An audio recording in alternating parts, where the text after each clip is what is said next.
The anonymous message came through Instagram at 11:47 p.m. on a Tuesday. I know the exact time because I was lying next to Justin, scrolling through my phone while he finished some work emails, when his device lit up with that distinctive notification sound. He glanced at it, then sat up so abruptly that I nearly dropped my phone. "Someone sent me something," he said, and there was something in his voice I'd never heard before. Not anger exactly, but this hollow kind of shock that made my chest tighten. I'm Ramai, and I thought I knew how this story would end.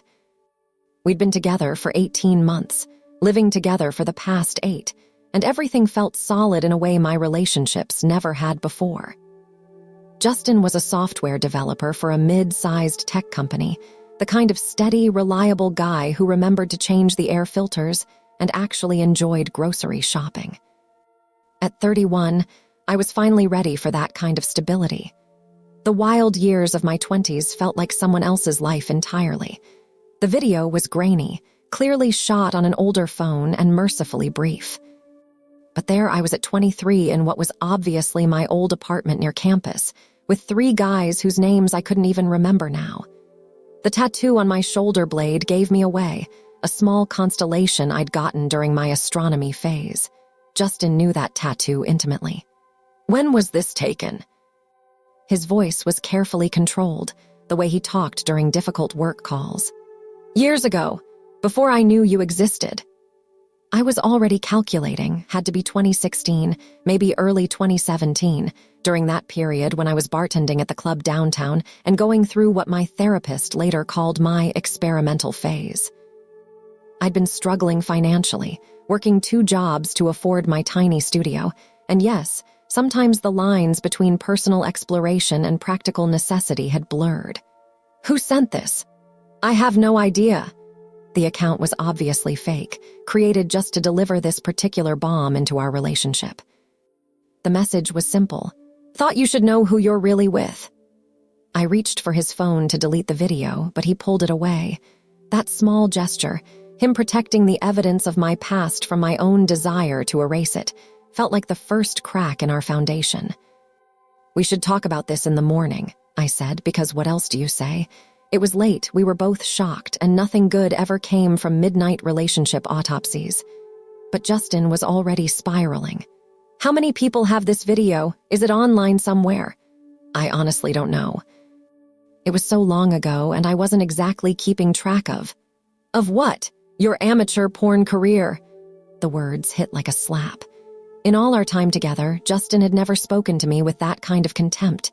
He wasn't cruel by nature, he was the type who felt guilty about killing spiders. But there he was, looking at me like I was something he'd found stuck to his shoe. "That's not fair," I said, and it wasn't. I'd been young, broke, and admittedly reckless, but I'd never been paid for anything in that video. It was just stupid college stuff, the kind of experimentation that happens when you're finally free from your parents' expectations and haven't yet figured out your own boundaries. We'd met at a mutual friend's housewarming party in late 2022. I was working as a marketing coordinator for a local nonprofit, finally in a job that felt meaningful rather than just practical. I'd been single for almost a year, focusing on therapy and figuring out who I wanted to be in my 30s. Justin was recently divorced, cautious about dating, but drawn to my confidence in social situations. He told me later that he'd been attracted to how easily I talked to strangers, how I could make anyone laugh. Our early dates were sweet in a way I wasn't used to. He picked restaurants based on their Yelp reviews and always asked if I was cold. He held doors and remembered details about my work projects. After years of dating guys who treated relationships like elaborate games, Justin's straightforwardness felt revolutionary. We moved in together last spring when his lease was up. Nothing dramatic, just a practical decision that felt right. His place was bigger than mine, and the commute to my office was shorter. I kept most of my furniture in storage, slowly integrating my life into his well-organized space. He had a spice rack alphabetized by frequency of use and color-coordinated towels in the linen closet. I found his precision soothing rather than restrictive. The morning after the video arrived, I woke up to find Justin already dressed and making coffee with mechanical efficiency. He'd clearly been up for hours. "I need to ask you something," he said without looking at me. "How many—" I knew what he meant, but I stalled anyway. "How many what?" "People." "Total." He finally met my eyes, and I saw something there that made my stomach clench. It wasn't just curiosity or even hurt. It was fear. The honest answer was complicated. I'd gone through phases, long periods of celibacy followed by stretches of what could generously be called exploration. College had been conservative for me compared to my early 20s, when I'd been working at the club and navigating the aftermath of a brutal breakup that had left me convinced that emotional attachment was for suckers. "Does it matter?" I asked, which was obviously the wrong response. "It matters to me," so I told him. 37, as best I could calculate, some relationships, some one-night stands, some situations that fell somewhere in between. The number had never bothered me because I'd never seen it as anyone else's business. I wasn't proud or ashamed of it. It was just data from a different phase of my life. Justin set his coffee mug down with exaggerated care. 37 people before me. Over the course of 13 years, I said, trying to provide context. It's not like I was keeping a tally or trying to hit some target number. But I could see him doing math, calculating averages, creating a spreadsheet in his mind of my sexual history. The marketing coordinator in me recognized a data analysis crisis when I saw one. "Did you ever get tested?" "Of course. Regularly." "Clean bill of health, which you already know because we talked about this when we decided to stop using condoms." That conversation had happened months ago, approached with the kind of careful pragmatism that had characterized most of our relationship decisions. But 37 people, Ramai. That's not just experimentation, that's a lifestyle. The word lifestyle came out like an accusation, loaded with implications about my character and values. I felt myself getting defensive, which I knew would only make things worse. "What exactly are you saying?" "I'm saying I feel like I don't know who you are." That stung because it was so patently unfair. He knew exactly who I was. He knew I preferred tea to coffee and that I got nervous before nonprofit board meetings. He knew I called my mother every Sunday and had strong opinions about pizza toppings. He knew I cried during animal rescue commercials and that I'd rather stay home reading than go to most parties. "I'm the same person I was yesterday morning," I said. "No, you're not. Yesterday morning, I thought I was dating someone who'd had a few serious relationships and maybe some casual dating. Now I find out you were basically running through half the city." "That's a disgusting way to put it." "Is it inaccurate?" I wanted to explain that those years hadn't been about recklessness or lack of self-respect. They'd been about trying to figure out who I was outside of other people's expectations. About recovery from a relationship that had nearly destroyed my ability to trust my own judgment. About financial survival during a time when I'd been working multiple jobs and couldn't afford to be picky about anything, including how I spent my limited free time. But looking at Justin's face, I realized he wasn't interested in context or nuance. He was rewriting our entire relationship history through the lens of this new information, and I was losing the narrative battle in real time. "I was young and going through a difficult period," I said instead. "I made choices I wouldn't make now. Isn't that what growing up means? Growing up doesn't usually leave video evidence." The video. I'd almost forgotten about the actual catalyst for this conversation. That was one night out of thousands. It doesn't represent who I am or how I lived my life. But it happened, and someone has it, and apparently thought I should know about it. Justin disappeared into his home office and stayed there for most of the day. I could hear him on phone calls, long, hushed conversations that stopped abruptly whenever I walked past the door. By evening, I was fairly certain he was discussing our relationship with his brother, his best friend from college, possibly his mother. The idea of those people analyzing my sexual history made me feel sick. When he finally emerged, he had the look of someone who'd reached a decision. "I think we need to take a break," he said. A break from what? From living together? From the relationship? From making any permanent decisions while I figure out how I feel about all this? permanent decisions. We'd been talking casually about marriage lately, the way couples do when they're ready to start thinking long-term. Nothing official, but we'd looked at rings online and discussed hypothetical wedding scenarios. I'd been starting to imagine a future that included his methodical approach to life and my more spontaneous tendencies balancing each other out. What exactly do you need to figure out? Whether I can live with this, whether I can trust you. Trust me to do what? I've never cheated on you. I've never lied to you. I just didn't volunteer information about every person I'd ever been with because it didn't seem relevant to our relationship. It's relevant to me. The circular nature of the conversation was making me feel crazy. We weren't actually disagreeing about facts. We were disagreeing about which facts mattered and what they meant about my character. Justin ended up staying at his brother's place for a week.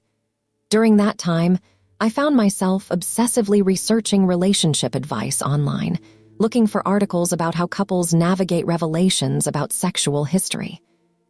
Most of what I found was either uselessly generic, communication is key, or written by people who seem to believe that women should maintain detailed sexual resumes for potential partners. I also spent time thinking honestly about my past, trying to see it through Justin's eyes. Those years after college had been chaotic, but they hadn't felt meaningless at the time. I'd been exploring my sexuality, yes, but also my independence, my ability to make choices based purely on what I wanted rather than what was expected of me. The video represented one night when I'd felt powerful and desirable and completely in control of my own body. The fact that someone had recorded it without my explicit knowledge was violating, but the act itself hadn't been. Still, I could understand why it might be jarring for Justin to discover this aspect of my history. We'd never had detailed conversations about our past relationships, operating under the assumption that what mattered was how we treated each other now. I'd dated guys who'd been with dozens of women, and it had never occurred to me to ask for specifics or keep running tallies. But apparently not everyone approached these things with the same casual pragmatism. When Justin came back, he seemed calmer but also more distant. He'd made lists, because of course he had. Lists of questions, concerns, and conditions for moving forward.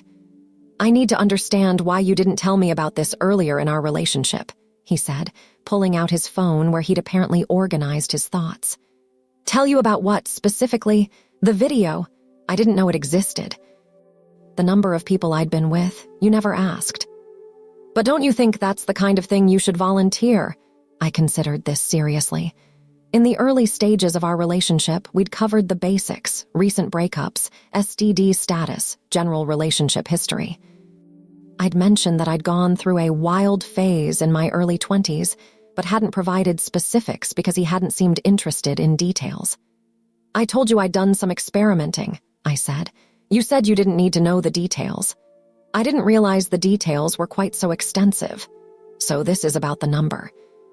If I'd been with 20 people instead of 37, would we be having this conversation?" "I don't know, maybe. The video makes it feel different." "The video makes it feel real," I said, and I think that was the heart of the issue.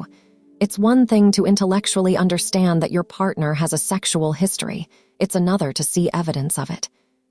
The video had made my past tangible in a way that forced Justin to confront his own assumptions about who I was and what our relationship meant. What made it worse was watching Justin try to reconcile the woman in the video with the woman he'd been planning to marry. I could see him searching my face for signs of that other version of me, looking for clues he'd missed. He started asking questions about mundane things, whether I'd ever brought other men to restaurants we'd been to together, if any of my past partners had ever slept in what was now our bed. Each question felt like he was trying to map my present life onto my past in ways that made no sense. I found myself becoming hyper-aware of my own behavior, second-guessing interactions that had never felt significant before. When the barista at our usual coffee shop greeted me by name, I wondered if Justin was calculating whether this was someone from my past.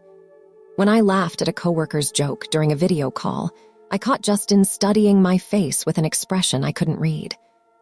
It was exhausting to live under that kind of microscopic attention.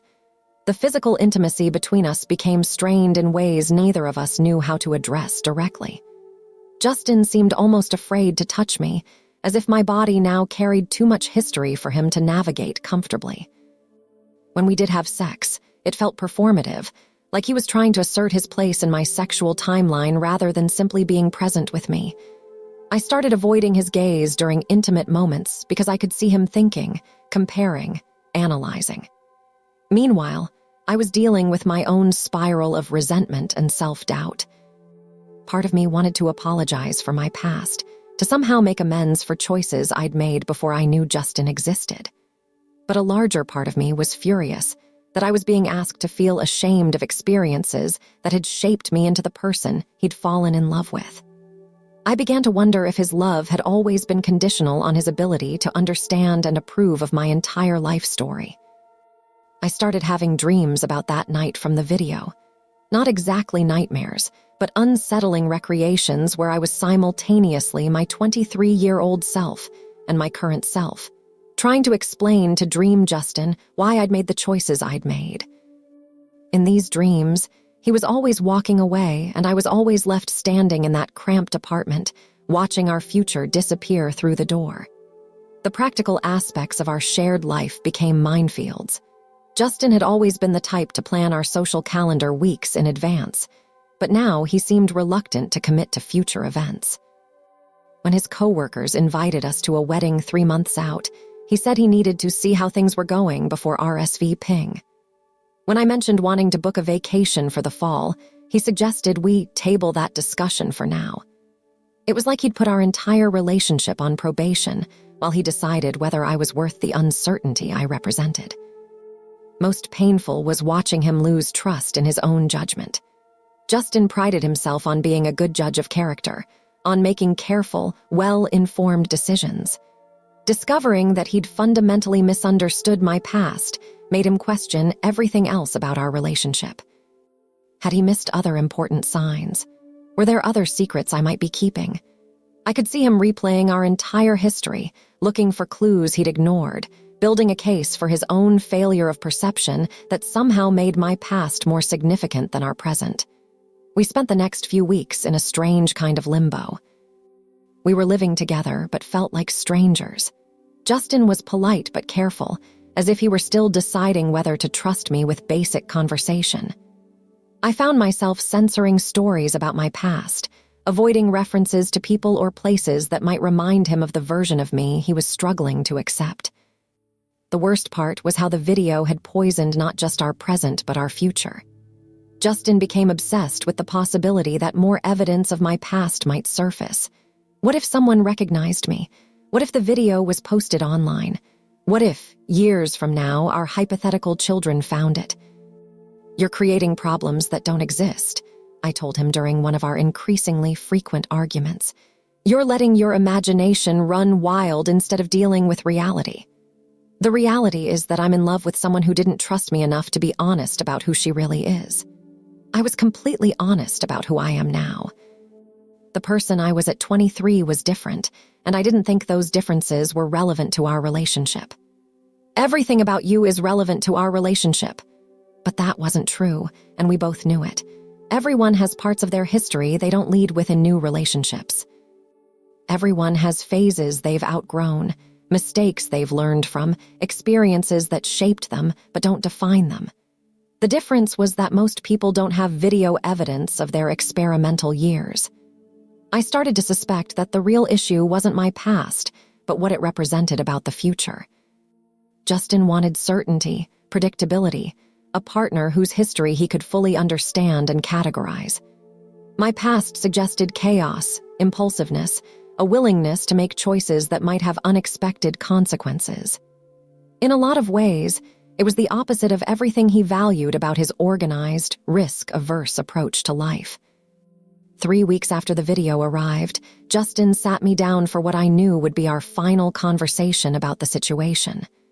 "I've been thinking about this constantly," he said, "and I keep coming back to the same question. If you were comfortable keeping this from me, what else don't I know?" I wasn't keeping anything from you. I was just living in the present instead of cataloging the past. But the past matters, Ramai. It shapes who we are and how we make decisions. If I don't understand your past, how can I predict your future? You can't predict anyone's future, I said. That's not how relationships work. You build trust by seeing how someone treats you consistently over time, not by analyzing their history like it's some kind of psychological profile. Maybe that's the difference between us. I need to understand the whole picture. And I need to be with someone who can accept that some parts of the picture are more relevant than others. We looked at each other across his perfectly organized living room, and I realized we were at an impasse that had nothing to do with the video and everything to do with fundamentally different approaches to love and trust. Justin needed comprehensive data to feel secure in our relationship. He wanted to understand my motivations, patterns, and decision-making processes so he could feel confident about our future together. From his perspective, my reluctance to discuss my sexual history in detail suggested that I might be hiding other important information. I needed acceptance of my complexity without requiring me to justify every phase of my adult life. I wanted to be loved for who I was now, with the understanding that my past experiences had contributed to that person without defining her completely. From my perspective, Justin's need for historical analysis suggested that he didn't trust his own ability to evaluate my character based on how I treated him. Neither of us was entirely wrong, but we were entirely incompatible. The end came not with a dramatic fight, but with a quiet conversation over dinner at the Italian place where we'd had our third date. Justin had made reservations, which should have been a good sign, but somehow felt ominous. "I love you," he said, cutting into his chicken parmesan with surgical precision. "But I don't think I can build a life with someone when I feel like there are parts of them I'll never fully understand. And I don't think I can build a life with someone who needs to understand everything about me in order to love me." We finished our meal in relative silence, both acknowledging that we'd reached the end of something that had felt permanent just a month earlier. The breakup itself was amicable, practical, tinged with genuine sadness, but also relief. We'd been fighting an unwinnable battle against our own temperaments. I moved out the following weekend. Justin helped me load my furniture into the rental truck, and we hugged goodbye with the awkward formality of people who'd shared a bed for months, but were now essentially strangers again. 6 months later, I'm living in a one-bedroom apartment across town, working the same job, dating occasionally, but nothing serious. I heard through mutual friends that Justin is seeing someone new, a nurse he met through his brother's wife, someone with what was described to me as a much simpler history. I felt a pang of something that might have been jealousy, but was probably just regret for how everything had unraveled. I don't regret my past exactly, but I have complicated feelings about how it intersected with my relationship with Justin.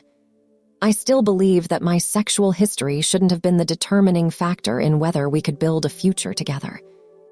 But I also understand now that some people need different kinds of reassurance and information to feel secure in relationships, and there's nothing inherently wrong with that either. The video never surfaced anywhere else. Whoever sent it to Justin apparently just wanted to create chaos rather than public humiliation. I've never found out who was behind it, though I suspect it was someone from my club days who recognized me and decided to play God with my personal life. The violation of privacy still makes me angry, but I'm grateful it didn't become a larger scandal. What I learned from the whole experience is that compatibility isn't just about shared interests and values. It's also about having compatible approaches to uncertainty, trust, and the stories we tell ourselves about love. Justin needed comprehensive understanding to feel secure. I needed acceptance without explanation. Neither of us was willing or able to bridge that gap, and maybe that's okay. Sometimes relationships end not because anyone did anything wrong, but because you discover that you need fundamentally different things from partnership. Justin needed to know everything to trust fully. I needed to be trusted without having to reveal everything. Those needs weren't compatible, no matter how much we cared about each other. I still think about him sometimes, especially when I'm organizing my much smaller, less systematic living space. I wonder if his new girlfriend makes him feel the security he was looking for, if he's able to love her without reservation, because her past fits more neatly into his framework for understanding relationships. But mostly I'm focused on figuring out what I actually want from love, rather than what I think I should want. The experience with Justin taught me that I value acceptance more than security, spontaneity more than predictability, trust that's based on present behavior rather than historical analysis. Those aren't universal preferences, but they're mine, and understanding them feels like progress. The woman in that video was exploring her sexuality and autonomy in the only ways she knew how at the time. The woman writing this story is exploring different kinds of freedom, the freedom to be complex and contradictory, to have a past that doesn't perfectly predict the future, to be loved for who she is now rather than who she used to be. Neither version of me deserves shame, but both deserved better than a relationship where love was conditional on historical transparency. Maybe someday I'll find someone who can appreciate both my complexity and my growth without needing to catalog every step of the journey. Until then, I'm learning to appreciate those things about myself.